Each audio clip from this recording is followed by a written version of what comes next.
Readymade masala பரோட்டாக்கு ஒரு 3 litre தண்ணி வந்து கொதிக்க வச்சுருக்கேன். 2 பாக்கெட்டு ரெடிமேடு பரோட்டா எடுத்து வச்சுருக்கிறேன்.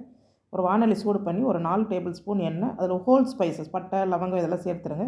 ஒரு 4 பச்சை மிளகாய் கீரி சேர்த்து வதக்கிடுங்க. கொஞ்சம் கருவேப்பிலை, ஒரு 3 பெரிய வெங்காயம் நல்லா நறுக்கிட்டு அதில் சேர்த்து வதக்குங்க. இப்போ இந்த தண்ணி கொதி வர ஆரம்பிக்கும் போது இந்த பரோட்டாக்கள் அதில் சேர்த்துடலாம். 2 நிமிஷம் தான் கொதிக்கணும். இங்கே சைடில் நம்ம வெங்காயத்தில் கொஞ்சம் உப்பு சேர்த்து வதக்கிடலாம். பாருங்கள் 2 நிமிஷம் நல்லா கொதிச்சிருச்சு. தக்காளியில் இஞ்சி, பூண்டு, சோம்பு எல்லாம் சேர்த்தே நான் அரைச்சிட்டேன். தக்காளியை சேர்த்து நல்லா வதக்குங்க. பச்சை வாசனை போகிற அளவுக்கு அது வதங்கட்டும். இப்போ ரெடிமேட் பரோட்டா ஒரு 2 நிமிஷம் வெந்துருச்சு. அதில் கொஞ்சம் எண்ணெய் சேர்த்து பச்சை தண்ணி சேர்த்து தண்ணி வடிகட்டி வச்சுருங்க. நான் கொஞ்சம் உருளைக்கிழங்கு வச்சுருந்தேன், அதையுமே மசித்து இதில் போட்டுட்டேன். இந்த மசாலாவில் ரொம்ப சுவையாக இருக்கும். இந்த பரோட்டாவிலேயே கொஞ்சம் மசாலா கொடுத்துருந்தாங்க, அதாவது மிளகாத்தூள், கரம் மசாலா. அது இல்லைன்னா நம்ம இதை சேர்த்துக்கலாம். சேர்த்து நல்லா அந்த கிரேவி வெந்ததும் இந்த பரோட்டாவை அதில் சேர்த்து நிறைய கொத்தமல்லி சேர்த்து இறக்கிடுங்க. சுவையான ரெடிமேட் பரோட்டா ரெடி.